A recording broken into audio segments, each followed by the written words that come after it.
plate tectonics is a way of seeing the world.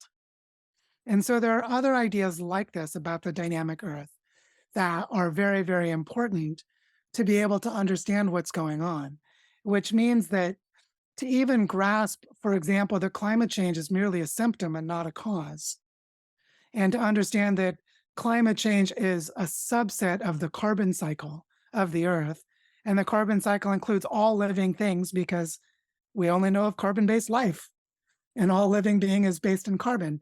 And so things like this that start to reveal that there are interdependencies that are just profoundly nuanced and multifaceted, that this is where, we can let the charlatan at Princeton just be a charlatan at Princeton.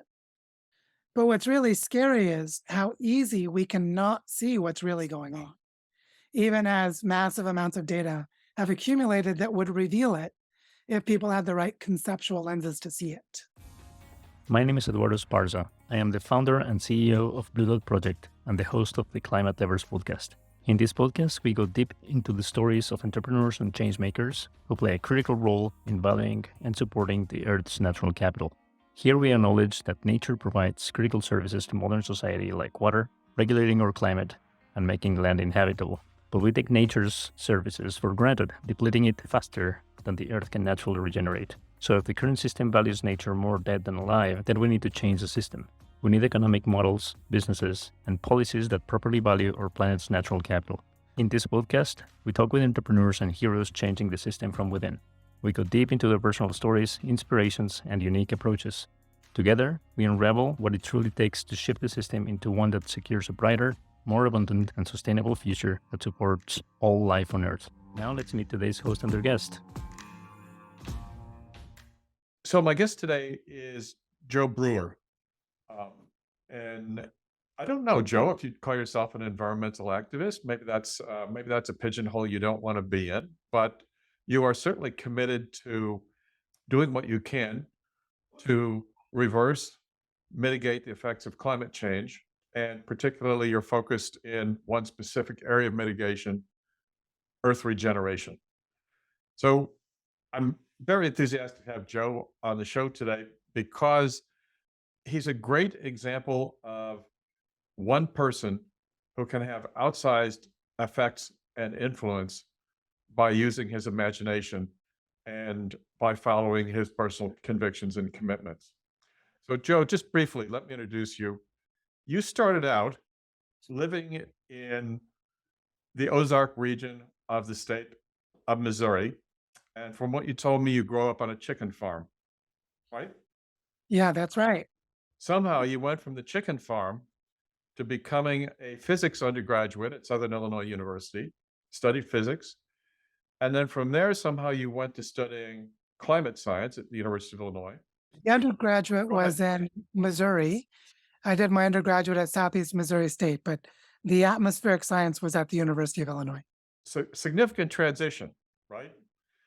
And now, fast forward to today, you are involved in something called Earth Regenerators, which is a group, a loosely formed group at the present time that's loosely committed to regenerating Earth systems in order to reduce the effects of climate change.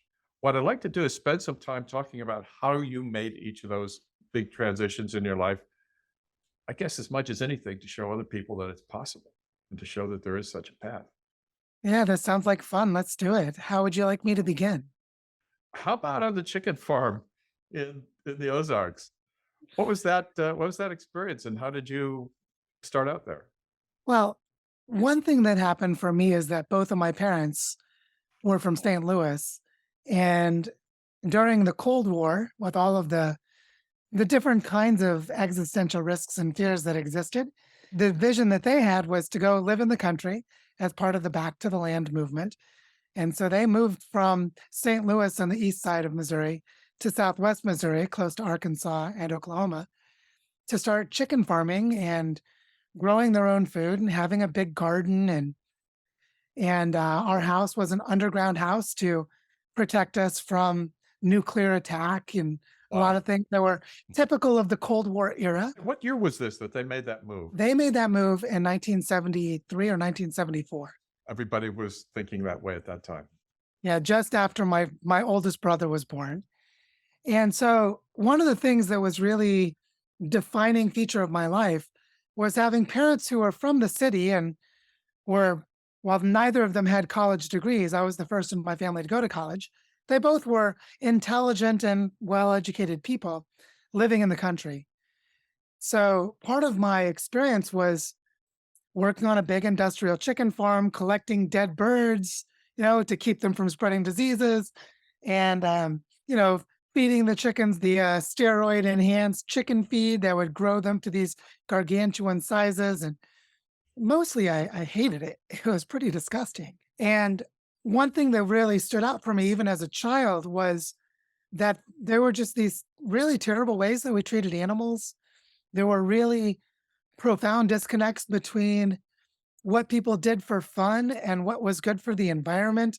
Like I remember throwing old TV sets, like in our forest on our farm with a big pile of garbage, like a truckload of garbage, and then throwing rocks to, burst the cathode ray tube of the TVs. And this is normal to do these kinds of things. This Right. was, you know, country kid thing circa 1980. But gradually, I really started to discover that my safe haven and my sense of protection came from spending time alone in nature. Yeah, I was picked on and bullied. I was the strange kid. I was the nerd at my school. And I was like physically awkward and uncoordinated and was the last one picked for all the sports teams. And at recess, I just tried not to have people try and pick on me and get into fights with me. So I just wanted to be alone a lot of the time when I was a kid. And that meant that I spent a lot of time from our farm going out into the woods, hanging out by the creek, and really getting to know myself and solitude and nature. And so the first important step, I think, in my story is that I found that when the humans around me weren't being very good, when people were difficult to be around, that I would find solace and comfort and healing by being alone in nature. When you were spending this time in nature, you were primarily alone? You were just kind of poking around and exploring? You said you had favorite place down near the creek. Did you find your territory was always expanding? Did you stay on the farm? Did you find your way off the farm as a kid? Even as a kid, I had a lot of energy. I was a hyperactive child. For me, furniture was something to climb on and not sit on. I was one of those kids. And so it's not surprising later in life, I found martial arts and dance and theater and things to do with my body. But as a kid, I would go out and take walks. I had insomnia that started at about the age of 8, where I just would lay down and my mind would start racing and I couldn't go to sleep. And because we lived in the country, I could just, without even telling my parents, go out the front door, go walking on the dirt roads, walk around under the stars for hours at a time, and just be lost in my thoughts in the landscape. As far as your parents were concerned, they didn't need to keep an eye on you. You just, what, you needed to check in at certain times? Well, it was helpful that my parents divorced when I was 8 years old.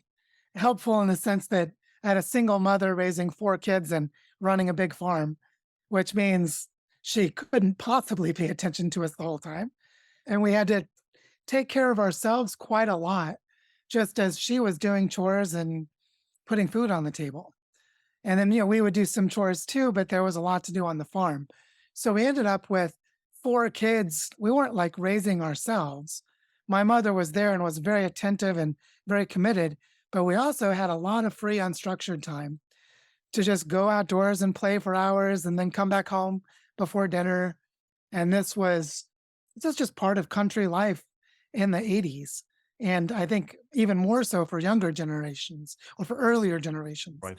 But but I was one of the last generations in the United States to have country life growing up with very little constraints, with lots of free time outdoors. So it was common for someone to come back from the barn with a broken leg because they had jumped out of the rafters, or just accidents would happen. Not just in my family. This was typical, just typical country life. So I would say, like when I went to college, much later, I didn't like the constraints of walking on the sidewalk when I could cut corners walking through the grass. I wouldn't want to wait for the stoplight if there was no traffic. I just had this sense of a sort of common sense feeling of, Well, as long as I'm paying attention to my surroundings, I can make intelligent decisions. And I had a lot of self confidence in that way, Well, which comes with solitary time in nature. if we could jump ahead then to, this, it almost sounds idyllic apart from your chores on the chicken farm, but spending that much time in nature is quite unusual, especially these days, I think, with relatively little supervision from your parents. We could jump forward to when you went to college then. How did you go from being this kid that was finding so much, contentment, I guess, peace and adventure in nature to studying physics? Did you always have a scientific bent? I mean, that seems like a bit of a leap to me. Well, one thing that happened for me was I was in a small school where I had very little academic opportunity. They didn't offer trigonometry or calculus in a single class in my high school. So when I went to college, I had a full ride scholarship. I was valedictorian of my class. By the end of seventh grade, I was the only student in my class still making straight A's. So everyone knew I would be valedictorian as of the end of seventh grade. While all of the other kids I grew up with got held back in seventh grade, dropped out by the age of 16 when it was, or at the age of 16 when it was legal in the state of Missouri to drop out of high school. And several of them became drug addicts and alcoholics. Some went to prison and several of them died. So I actually came from a harsh upbringing, but I was the straight A student. And so when I went to college, I could study whatever I wanted. I had 4-year academic scholarship and I just started taking all kinds of classes, everything I could find. And I did have a strong interest in science as a teenager. I had a strong interest in philosophy without really knowing what it was, because it's hard to find good books and to really delve into it. So when I got to college with a full ride scholarship, pretty much right away, I double majored in, initially it was physics and philosophy, and I started dabbling in theater classes. But then I found that I could invent my own major. So I created an interdisciplinary major in physics, philosophy, and dance, which is sort of like getting a little bit more than a minor in each of those areas with a lot of integrative cross cutting classes. And I used my full ride scholarship as leverage to convince my professors and the deans of the colleges to make exceptions for me. So, for example, when I did the interdisciplinary degree in physics, philosophy, and dance, I was allowed a maximum of 6 hours of independent study toward my major. I ended up getting almost 27 hours of independent study. I Wow. just kept inventing my own programs of study and getting permission and getting approval. And what I learned along the way was that with enough trust and good relationships with my professors, I could bend and break a lot of rules. And so by the end of 4 years, I had combined pretty deep study in modern dance, philosophical foundations, and pragmatism, and the study of quantum mechanics, together with explorations into the formation of knowledge and how we experience the world through philosophy of John Dewey and other related philosophers. So I was just, again, sort of like an intellectual version of that forest and that river, of just roaming around wherever I wanted with a lot more freedom than anyone else around me. I think almost anyone I know would say, wow, those three things don't fit together at all. I suppose philosophy and science more so, but dance, I mean, it's pretty unusual that you would be able to put those three disciplines together. Now, what happened then after you graduated with this multidisciplinary education? Did you go straight on to graduate school? And how did you make the switch from what you had studied as an undergraduate to what you studied in graduate school? I actually did 3 bachelor's degrees. That was also unusual. I Wow. had a scholarship for being in the top 2% on the ACT in the state of Missouri, which lasted for longer than the 4-year scholarship that I had, which meant that if I could convince the university to ungraduate me, I could actually continue my scholarship for a longer period of time. The scholarship lasted until I finished my bachelor's degree. And so I was able, because I had formed friendships with the secretarial staff throughout most of the university. All of this is at Southeast Missouri State University in Cape Girardeau, Missouri. I was able to go into the registrar's office and get permission to revoke my graduation status and then go to the financial aid office and reestablish my scholarship so that I could finish a physics degree. But the courses were offered very infrequently. So I went ahead and finished an applied math and a physics degree at the same time. and spent 6 years as an undergraduate student. And during that time, I developed a pretty deep interest in chaos theory and complexity science.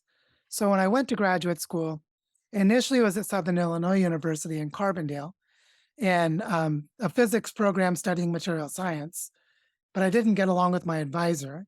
He basically was an absentee professor who didn't care about his graduate students, and I wanted more attention.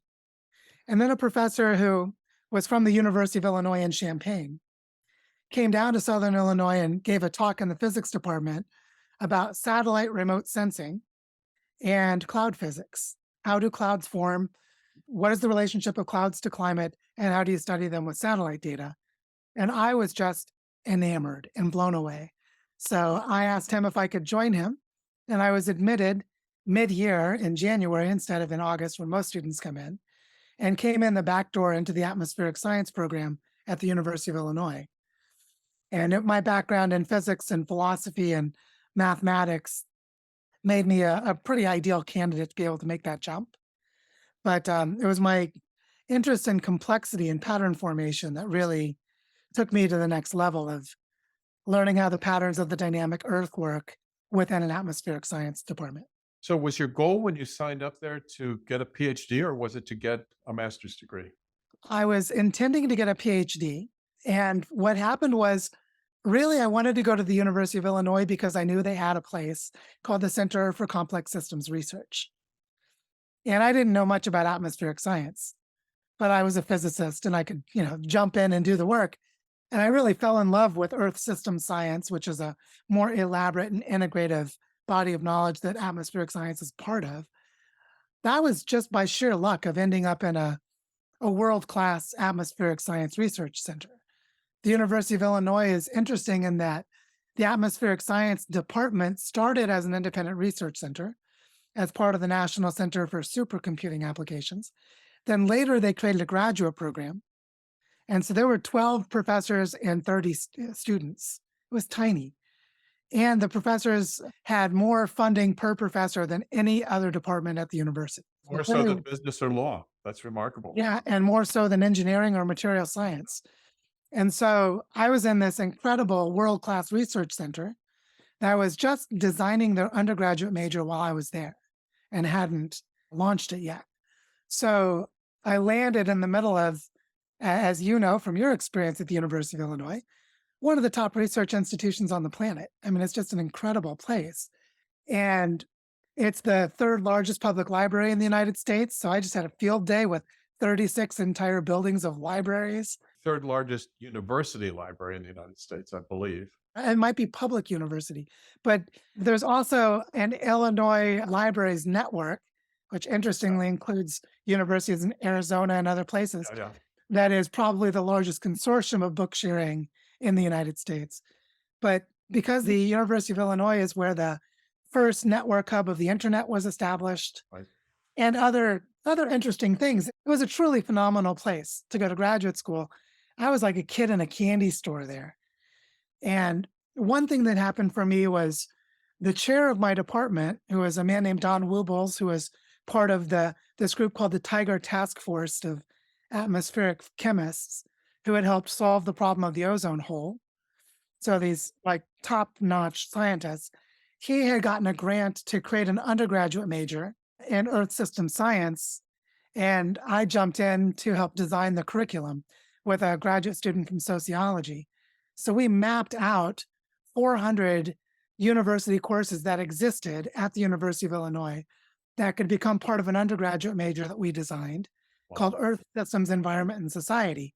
So I got this profound breadth and depth of exposure to what would be possible to do to reinvent a university in service to studying the dynamic Earth. And we ended up launching this undergraduate major that's called the School of Earth and Society that was later formed around the atmospheric science, geology, and geography departments. And this undergraduate major was a core part of that design. So you can see my education was always interdisciplinary and jumping across fields, but in a way I was almost groomed or prepared for integrating massive bodies of knowledge, which was Well, I a think- project I did for a part of the time in Champaign. We don't know each other well, but this does seem to be a pattern of yours. And in prior conversations, I've heard you talk about how innovation occurs at the intersections of different disciplines, different intellectual fields. And I mean, I agree with you completely on that topic. It's typically not people who are at the center of a field of knowledge who are winning the Nobel Prizes. There's somebody who has cross-disciplinary perspective or experience or something to bring to it. I think that's one of the remarkable things about you that I've gotten to understand in the little time I've known you is how really widespread and multifaceted your interests are. I think that's remarkable. Again, one thing that came out of this for me was as a New Year's resolution. This was January 1st of 2004. I decided that I would give myself 1 year to fully and profoundly understand the planetary ecological crisis, which means I spent an entire year depressing myself, reading everything. And I was at the University of Illinois, so I had that library to go to, Right. studying research articles and books. And then December 31st, a year later, and I had so much trauma and emotional pain and anguish from what I learned that it took me more than 10 years to come out of a profound depression from understanding the true state of the world. And so if you look the world in the eyes today, as the famous death doula Stephen Jenkinson says, those who awaken to the world today awaken with a sob, which is if you really pay attention to what's happening in the world and you open your heart to it, it will cause you pain and grief and suffering because there's a lot of pain and grief and suffering in the world right now. And that was pretty much what happened to me during the year 2004.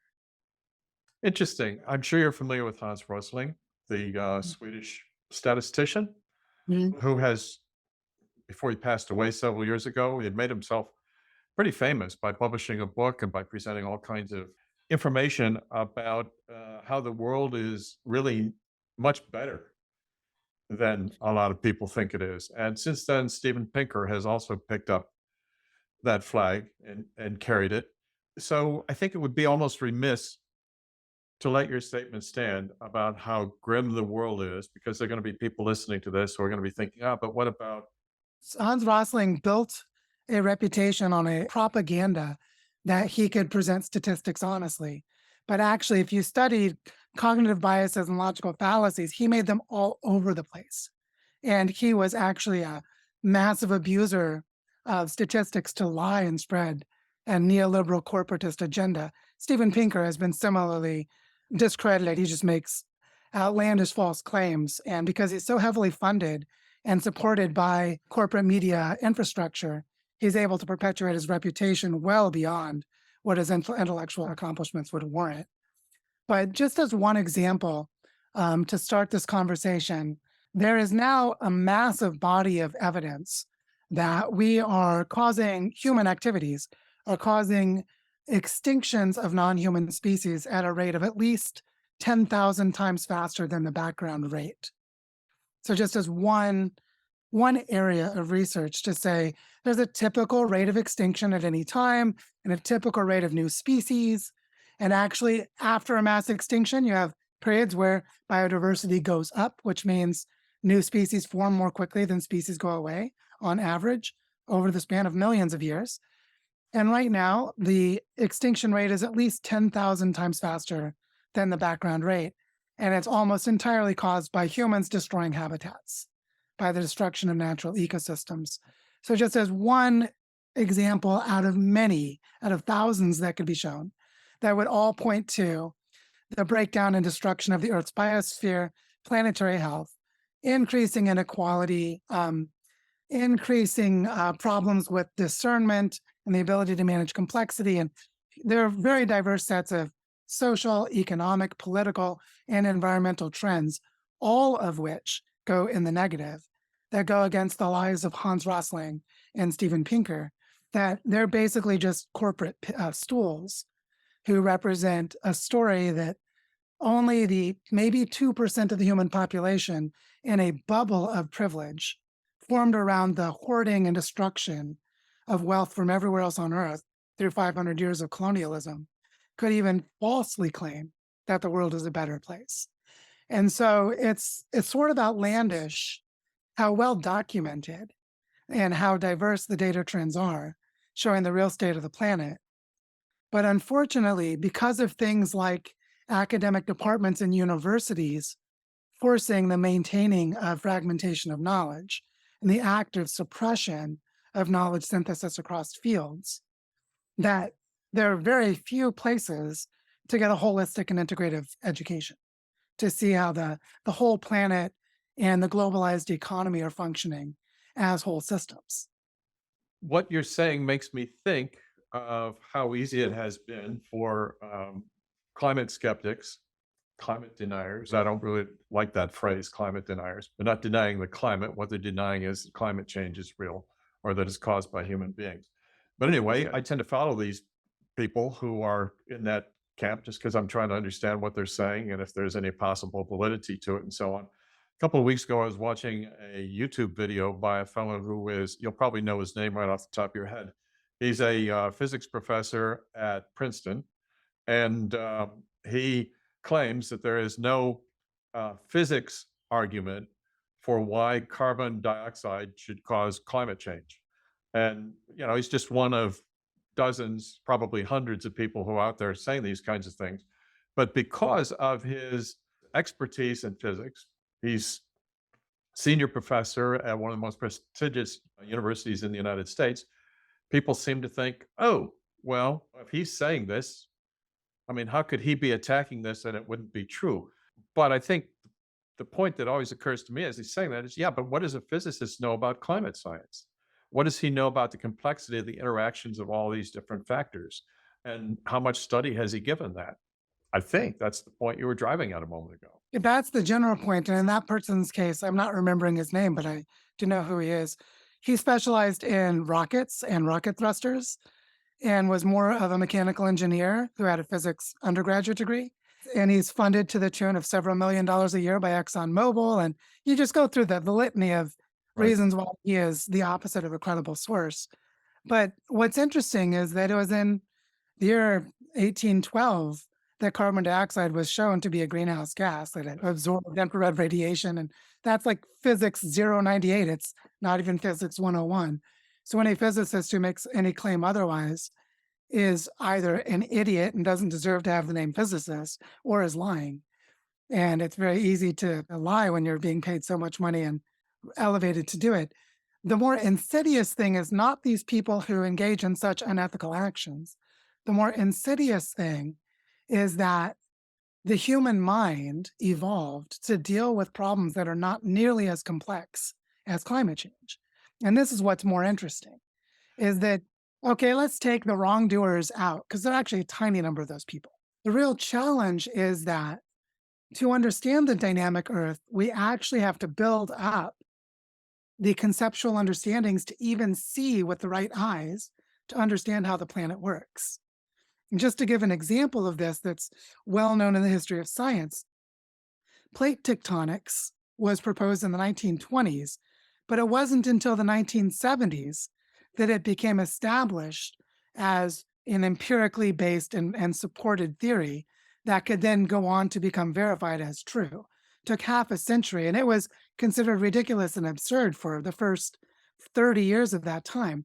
And this turned out to have planetary significance in 2011 when there was a giant tsunami in Japan and the Fukushima nuclear reactor got overloaded. And the reason for this is that the Fukushima reactor was designed and built just before plate tectonics was widely accepted as a field.